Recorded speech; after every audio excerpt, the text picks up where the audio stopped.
Thank you for being with us again today. And Richard Lewald, bioenergywellnesscare.com, and we have Joy Hutchson here with us today. And hey, we're going to talk to you about another great, exciting topic.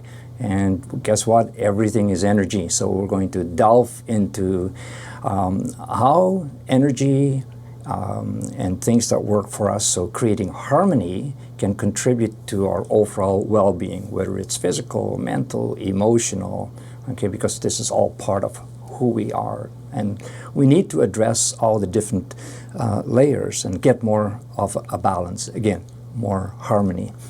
And then we will also bring you some videos to demonstrate as to how we can fine-tune our bodies. And again, sound is powerful. And you know, they say everything that exists is sound and light. And so when we distill it down, that everything is energy, it's sound and light. When we work with the instruments or work with the frequencies through instruments, that can provide us with healthy frequencies, healthy vibrations. We can raise our vibrations. Therefore, we can become empowered by that and live up to the potential that really we should be living up to. You know, we came here on this planet with a purpose to fulfill.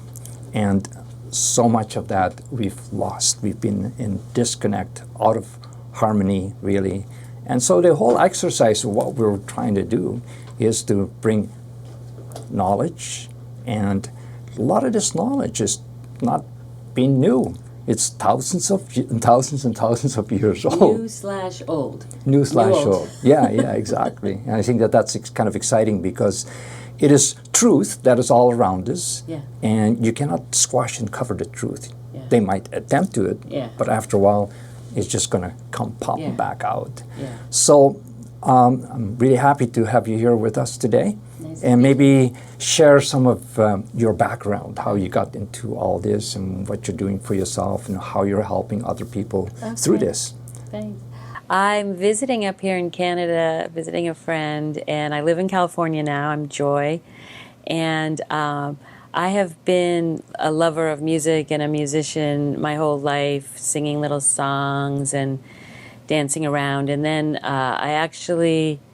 I studied a little bit of music when I was younger, but I didn't really learn all the reading it and everything. It's more just kind of flowing and spontaneous. And then there were so many ace guitarists in the 70s and 80s when I was growing up that were so good. I just said, I'll never be that good, and I threw my guitar away. But then punk rock came along and liberated me that you didn't have to be an expert. You could, if you could play 3 chords, but you had a feeling behind it, that was good. So I started playing music again. And many years later, I was involved in social change work for many years in the U.S.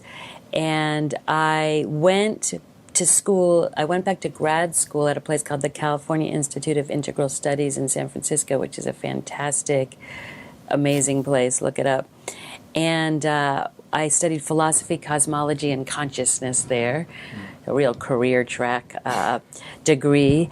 And I also found out they have an amazing sound healing program you can study for a year and get a certificate. So I did that with my teacher Sylvia Nakach and many visiting teachers that came in. And it's, you know, it's an ongoing study. You're like you know, you're never going to know it all. You just keep going on. But there's so many amazing things about sound healing. And I feel like, again, it's a new/old thing that's coming back. It's coming back around. We're now, and it's happening fast. In San Francisco now, there are monthly sound baths with lots of gongs and Tibetan bowls and things like that at Grace Cathedral, which is a very famous cathedral in San Francisco. There are now lines out the door, and it sells out. Hundreds of people come to that, and that's only been picking up the last couple of years, and it's many young people that love to do this. They inherently, these younger, in the teens, 20s, 30s, they just feel how great it is to be bathed in these sound waves. A couple of years ago, there was, you know, I know people who would be advertising. I'm doing a sound bath, and 3 people would show up. it's just growing now. People are feeling it. One of the amazing stories I learned in my sound healing training was there was a young man in there who was probably in his 20s, and he had been studying to be a jazz guitarist. He was in college. He had a terrible accident and ended up in the hospital, and the doctor said he was going to be paraplegic, did not have use of his legs or arms for the rest of his life. He would never walk for the rest of his life. He'd be in a wheelchair, vegetable. Other people would have to take care of him. He had just started learning about some more advanced sound healing tones before this accident happened. He had heard a CD by Jonathan Goldman, I believe, and he lay in his hospital bed. He said he couldn't move, and his body was burning with pain from the nerve damage, and all he could do was tone. And he started making these tones. I don't know which tones he made, but they might have been something like ooh, or ee. Just go through the vowels if you want to try this at home. A. You don't have to believe in anything. Just go through the vowels and make a long tone, taking one deep breath in, doing the whole tone out with your breath.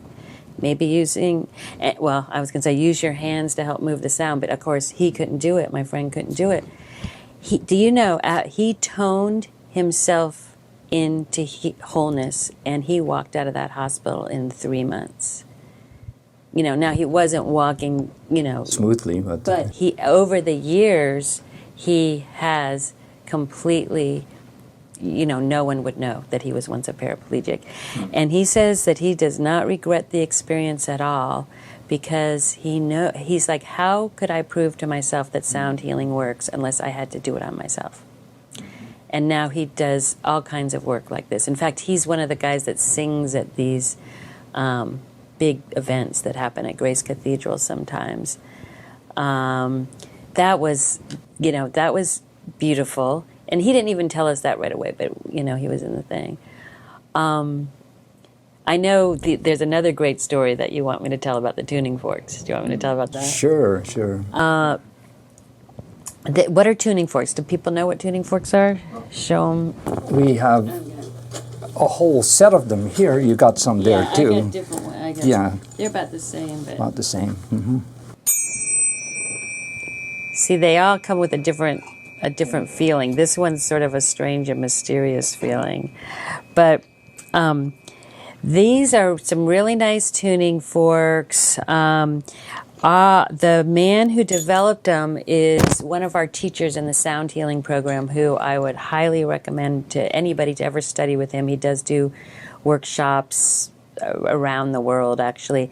Dr. John Beaulieu, and the name of his company is Biosonics, so I think you can look that up, Biosonics. And he was actually trained as a medical psychiatrist, I believe, and he was working at Bellevue Hospital in New York City with some pretty highly challenging patients, we'll just say that. And he was also a musician. He is a musician. He's still alive. And he worked with John Cage and some other famous, pretty unconventional, freeform musicians. He's very much in the flow, and he writes his own scores that look like pieces of artwork, and then you kind of have to just follow them, And as one of his little side hobbies when he wasn't working was he would go to this anechoic chamber at New York University, NYU. An anechoic chamber is a completely dark chamber that's completely soundproof. And he would go there to meditate and get to know the sounds of his own body. So he got to know, when he was in a deep state of meditation, what his nervous system would actually sound like, the ringings in his ears.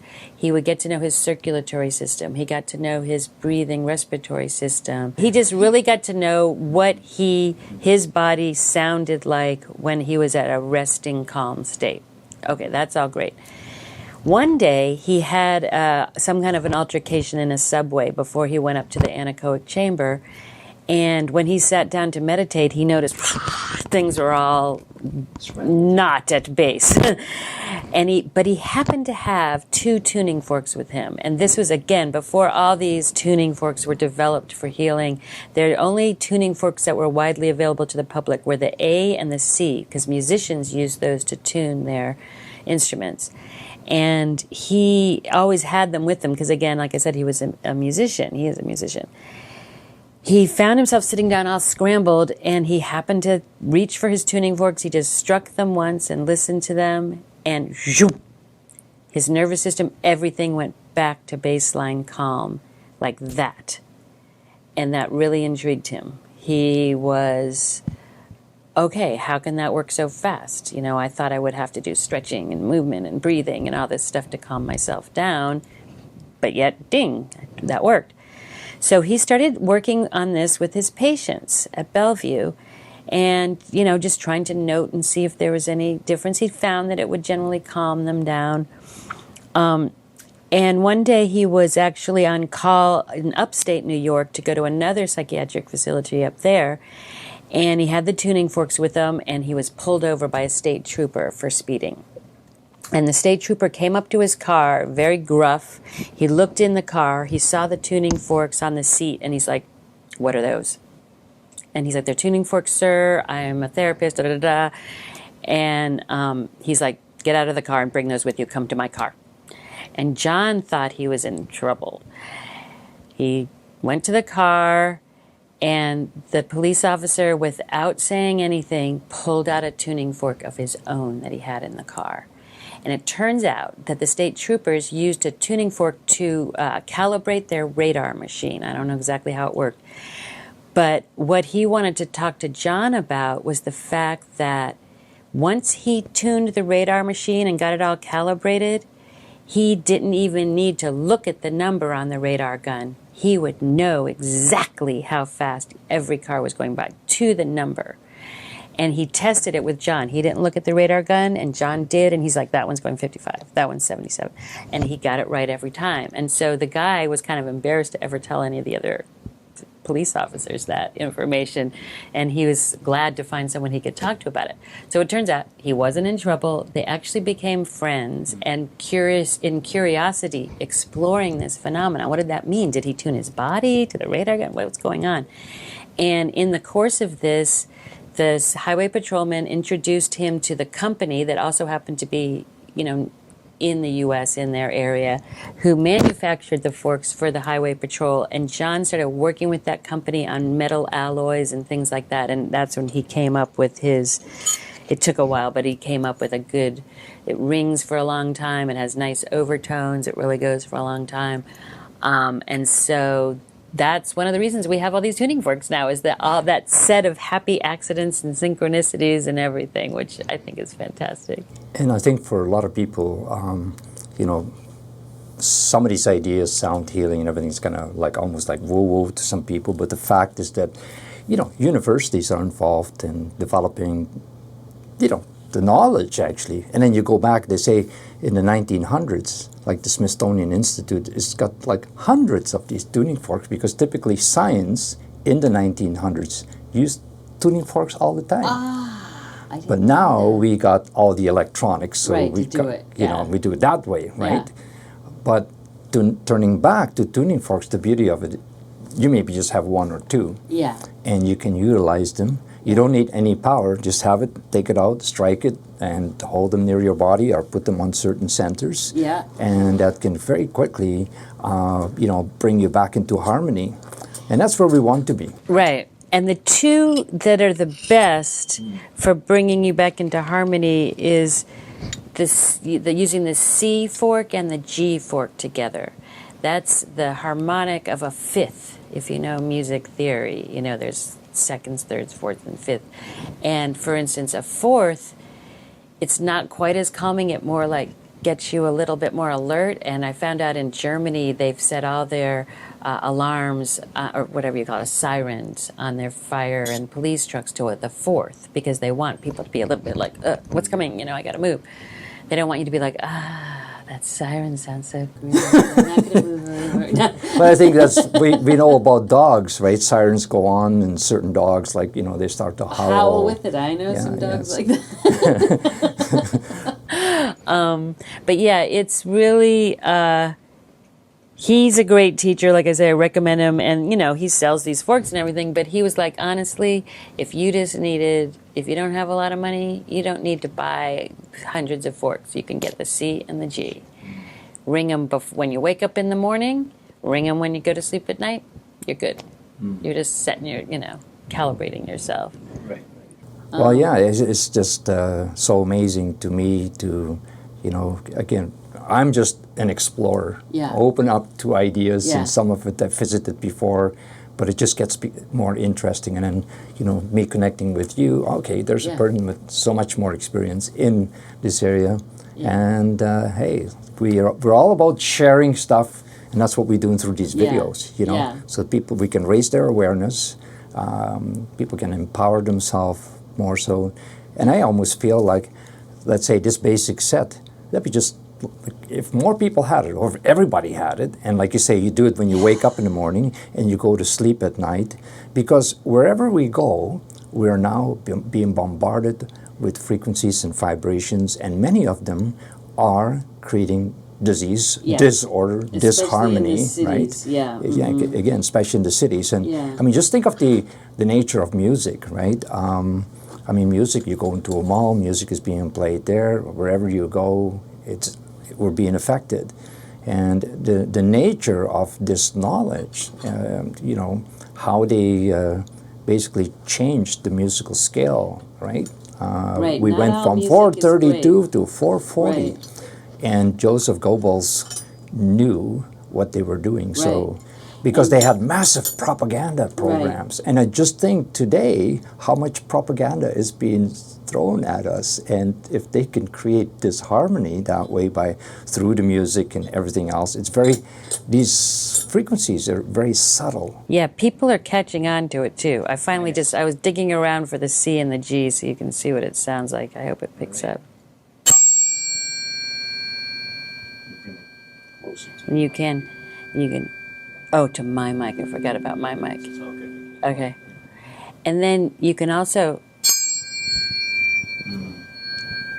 Feel it flowing. yeah, you can move them around. Or you just sit and listen to them, and you try to actually be in the fifth. So you try to actually not just listen to one or listen to the other, but listen to the two combined and be in that. So they say the fifth, it can be any two notes that are, 5 steps away from each other. It's just because C usually starts with everything. But the fifth is kind of the most calming. Now, the sixth can be even, some people, John Beaulieu calls the C and the A together actually more of a mystical one. Like that's actually taking you even, that's a little bit more like, I'm going to heaven now. The other one is like, I'm here on earth and things are good. And now I'm like, ooh, there's more than the earth to go to. And then there's others that, and sometimes you kind of want this. They might not sound beautiful, but sometimes, say, if you're trying to dislodge something that's stuck in the body or something, you might do something that's a little, it's not quite as beautiful, but it's doing something. Because these are the two C and B right next to each other. So, see, that's a little... But sometimes it might get things moving that need to move along. And then... But you always use C. Yes, C is the main one. The way that he teaches it, C is the main one, and then you use the C fork to strike all the other ones. But the way that I started a thing called the Institute of Light and Joy. The redwood trees down in California gave me that name while I was walking around in them, or they gave me the idea. And actually, how I usually do sound healing is in groups, small groups, where we sit and we chant with my Shruti box and with other instruments, and then we have a sound bath with my Tibetan bowls afterwards. And it's also kind of community building, and it just feels good. I like smaller groups, but I can do it with bigger groups. But I like,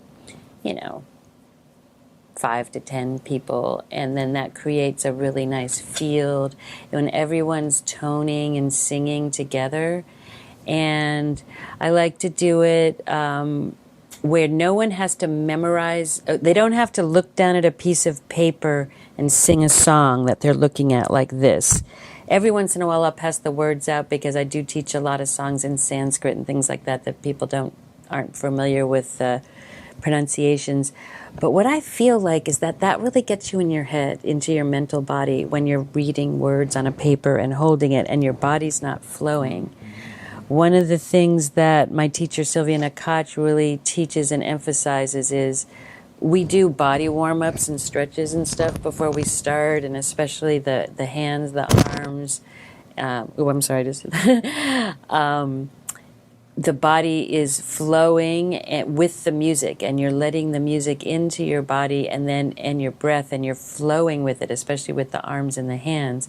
So if you ever watch YouTube videos, look it up, of classic Indian singers, they're using their hands and arms a lot. It's not to be showy or flashy. It's there. The music is so in their body. They actually need their hands to reach certain notes. And you see, when they're going for higher notes, they're up here, lower notes, they're down here. And they're just, it's amazing watching these masters that have been, really immersed in sound, most of them their whole lives, But I really like to just lead people in a call and response to chant, so they don't have to think about memorizing a song or getting the words right. All they have to do is practice their listening skills. Listen to what I'm doing and then repeat it back. And it's really fun. Which should be fun, right? It's so fun, and then we feel so calm and peaceful after. I guess the science says that if you chant and tone for 21 minutes, that brings on the relaxation response in the body. And then once you have the relaxation response, then you can bring yourself back to wholeness. And I just heard another woman interviewed on a show, and she doesn't call it healing, she calls it holing. And I really like that, WHOL, we're holing. We're remembering our wholeness. Mm-hmm. Rather than focusing on, I'm hurt, I've got a problem, I need healing, da-da-da-da. No, it's like you said, we're powerful beings, and we can remember our wholeness if we're not distracted by all the distractions. Many of them out there. Yeah. Just find a few moments of being just still and listening to yourself, so important, right? And humming, people. It is so simple and easy, and everyone can do it. I've just suggested to friends that, I'm getting a migraine. I'm like, try humming.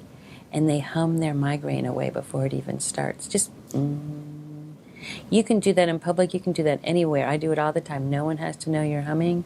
If you're embarrassed to hum out loud. Sometimes I sing out loud and people can hear it, and that's fine. In fact, I think it would be fun if this world got converted to like a musical and more people sang and danced in public just out of the blue. You go up to your local Starbucks and I'd love a latte, could you make it vanilla? Thank you very much, I'll take it grande. And the person looks like you're like, you're weird, but maybe you just made their day a little bit better.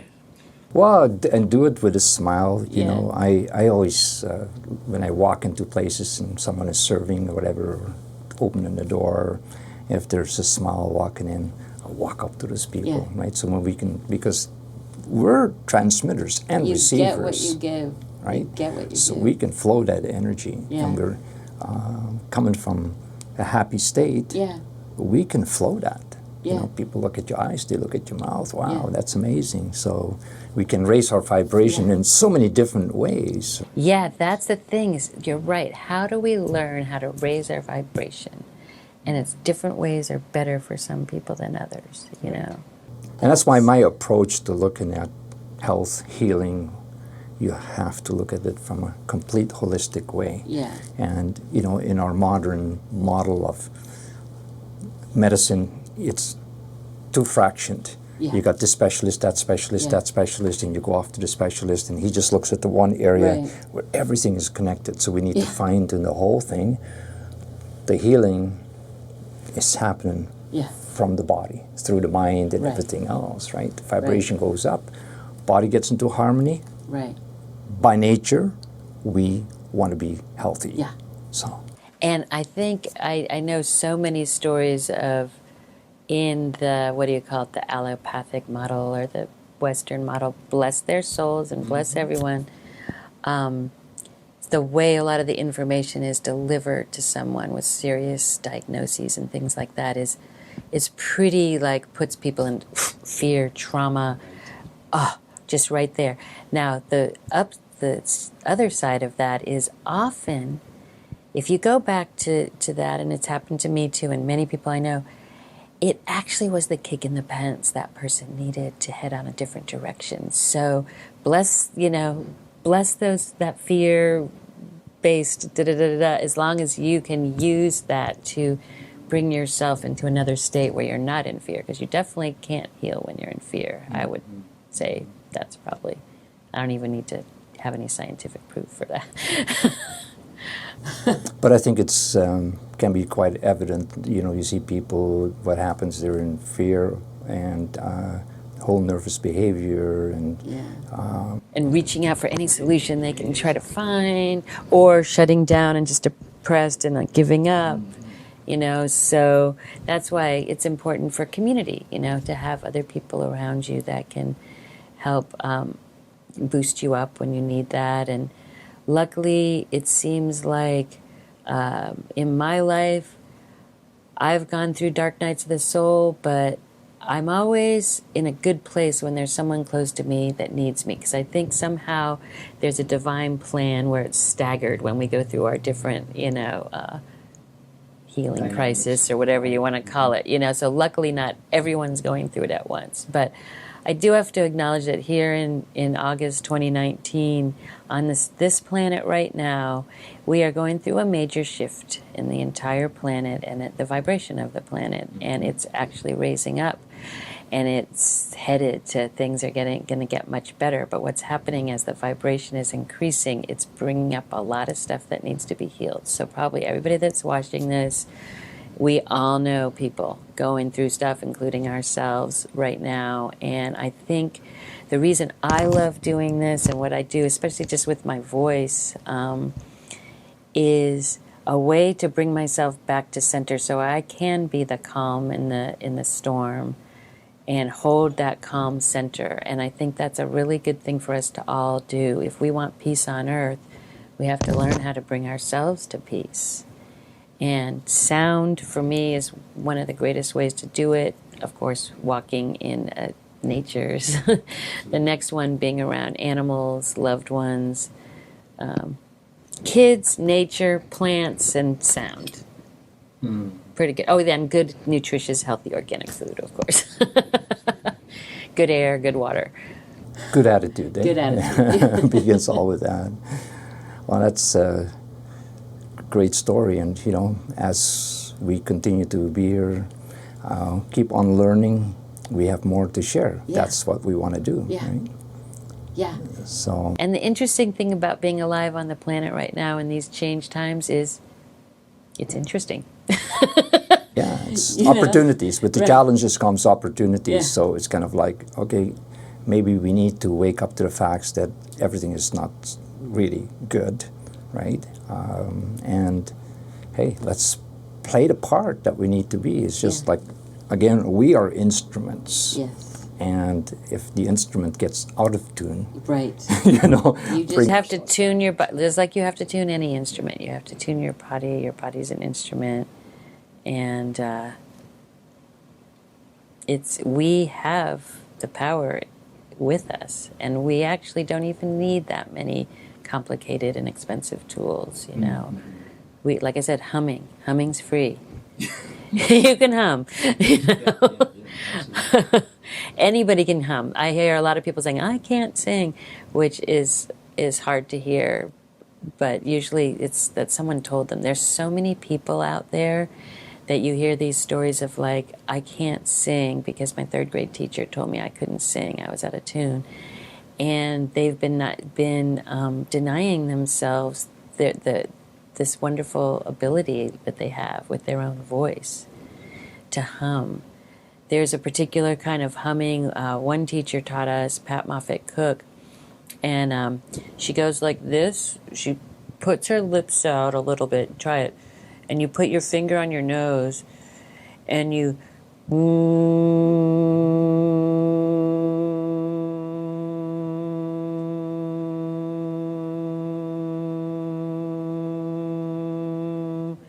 You just keep, she says, if you hum like this for 3 minutes a day, you're going to stimulate your vagus nerve, which runs down the whole body, and it gives a mild vibration to all your internal organs. And she's like, just do it three minutes in the morning when you wake up. Now, the actual tone, you have to experiment around with yourself to find out which note is my home note. So, you know, what's comfortable, what does my body just come out with naturally, that you're not trying to hit a note, it's your home note. And it'll be different for everyone. But find your home note and then just hum it. Thanks for being here with us, and hope you enjoyed that. Any kind of comments, questions that you want to ask us, please do so.